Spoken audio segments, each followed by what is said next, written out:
Hi everyone, welcome back to my YouTube channel. It's been a while, so I'm very excited to be back. In this video, I'll be talking about the side hustles that I've done, and I'll also be ranking them from worst to best. So without further ado, let's jump right into it. Starting off at the first one would be pay per click or pay per survey. So the way that it works is that you have to log into some sort of phone app or website, and then you will have to answer some sort of survey.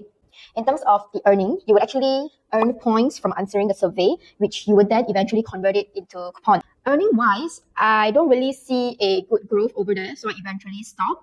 But in terms of the flexibility, you'll be able to do it on your own time since it's in your handphone. My takeaway from this first gig is that I wouldn't recommend this, but it was actually an eye-opener for me instead, that there's actually job opportunity online, and it eventually opened other doors for me. So I would say that it served as an eye-opener for me. The second gig that I'll rank would be data entry. I got this from referral, and it was for a POS system, which is a point of sale system. Earning wise, it was around 8 to 9 ringgit for every 100 records that I key in. And each record actually consists of the name, the ingredients, and also the pricing itself. So would I say that the earning was worth it? For me personally, no, because it wouldn't be long before my eyes start to itch. In terms of the flexibility, you'll be able to do it at your own time as long as you get the job done. And for my takeaway would be, I wouldn't do it again because it wasn't worth the pain for me. But if I'm a fast typer, I might give it another try. So if you're a fast typer, I would definitely recommend this. But if you're not someone that's good with keyboards or even a monitor screen itself, I would say please stay away from this job as far as you can. The third gig that I'll rank would be waitressing. In fact, this is actually my first physical job after I graduated from high school. A little bit backstory here. For this first waitressing job that I've done, I actually went from store to store for interviews. And of all stores that I went, actually 4 only invited me for an interview. And out of these 4 stores, only 1 that actually hired me. So it was harder than I thought. I thought it was easy to get in, but it was not. Earning-wise, my waitressing, it allowed me to earn 7 ringgit per hour. For flexibility-wise, I would rank it 2 out of 3 stars if I have to, because they have some sort of schedule that you have to comply with. And of course, if you're a part-timer, you can actually choose which day you want to work on and which day you're not. But me being a people pleaser, and it was during Chinese New Year break, and nobody wanted to hire me, so I just went all out and said, yo, I can work during Chinese New Year. So during that year, I actually worked during Chinese New Year and jeopardized some family time. But I would say it was a great experience for me. My takeaway here is that it's a good side hustle, especially for students, since you don't need any qualifications. All you need to do is to serve customer, right? That's all you need. The fourth gig would be the part-time sales assistant. So I actually found this vacancy on a Facebook group online, and it was for a Disney pop-up store. All I had to do was to promote our items to passerby and also ensure that our items were not broken, because obviously it was Disney and it attracted lots of kids. So earning-wise, it was 100 ringgit per day. Flexibility, I would say it's on the higher end because all you had to do was to block 3 days from your calendar for the pop-up store. It's a short-term kind of thing. My takeaway would be it's a fast way to earn quick bucks since it was 100 ringgit per day. If you're okay with short-term hardcore work, then go for it. The next gig that I'll rank would be being an event crew. I got this job from a family of mine. All we had to do was to be an usher for a 3-hour event, but we had to be there an hour earlier, so let's put it around like 4 hours. Earning-wise, it was 100 ringgit for the 4 hours. Flexibility also on the higher end since it was just more of a one-time event thing. My takeaway here is that it's actually another way to earn quick bucks also. You can actually often look for this kind of posting either from your circle or Facebook group since there are always events all the time. The next gig will be social media manager. I got this also from a Facebook group online. On a side note, I am not a professional social media manager. All I did was content posting.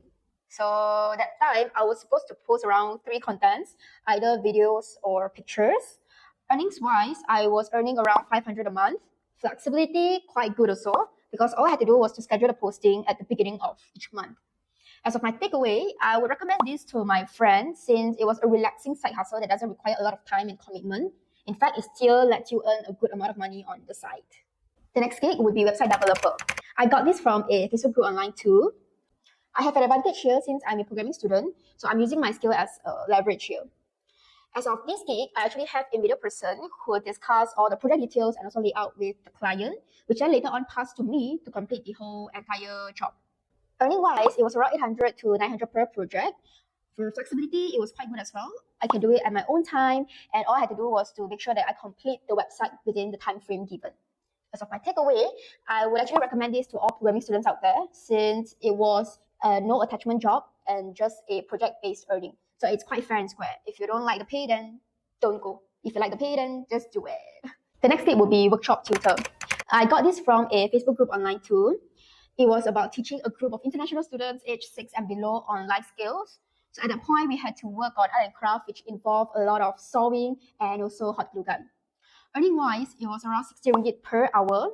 For flexibility, it was quite good also. It was just an hour a week. But I wasn't able to try on it for too long because COVID hit and then we had the MCO. My takeaway here is that if you love kids, arts and craft, and life skills, go for it. This is for you. But personally for me, I suck at life skills. I don't even know how to solve properly. In fact, at that point, I was actually worried for the kids themselves because I don't even know how to take care of myself. The next gig would be Skillshare. This is actually one of my learning sources apart from Udemy, Coursera, and YouTube. Earning-wise, it was paid per minute watch. I earned around $32 only. But to be fair, I didn't put much effort into it. All I did was record a very simple video and upload it into the platform. And yet I was still able to earn $32 from there. Flexibility-wise, you can actually record it on your own time, and all you have to do is just prepare your own learning materials. My takeaway here is that I would recommend this to those who actually love tutoring. It's a very nice active income which then eventually turn into passive income. The next thing will be private tutoring. For this, I actually did both online and physical one-to-one tutor. So let's dive into the physical private tutoring first. For this, I found a vacancy in a Facebook group online also. Earning-wise, it was around 20 ringgit per hour. Now, I know some of you might be shocked at this rate, me myself too, because I know what is the market value for private tutoring. But I thought because I was a newbie, so that's why they're charging me a very low rate. So I still went for it. In terms of the flexibility, I would give it a thumbs up since you get to fix your own working time with the students. And if you need like a short getaway or vacation, all you have to do is just reschedule with the students. Now let's dive into online private tutoring. I found this listing on JobStreet. Earning-wise, it was around 50 ringgit per hour. So it's definitely at a much better rate compared to the physical one that I did. Now let's do a quick comparison between the physical and also the online tutoring. So for the earning, it was definitely higher for the online tutoring. For transportation, I have to bear my own cost, my parking fee whenever I visited the students for the physical tutoring. But for online, it was definitely free since I conducted the entire class throughout Zoom. As of the learning materials, for physical classes, I would have to bear them my own self or I have to claim from the students. But for the online classes, the company actually bared partially of the cost. All I had to do was to scan the learning materials into the library, which would then be able to be utilized by the other tutors as well. So I saw this as a quite good effort in terms of sharing learning materials. And then the last one would be providing free classes. So for the physical one, I was given 0 fees for free classes, which is actually quite understandable since this is where you have to earn the student trust.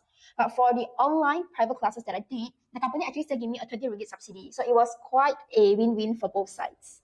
My takeaway here is that if you're someone who loves tutoring, you should consider private tutoring.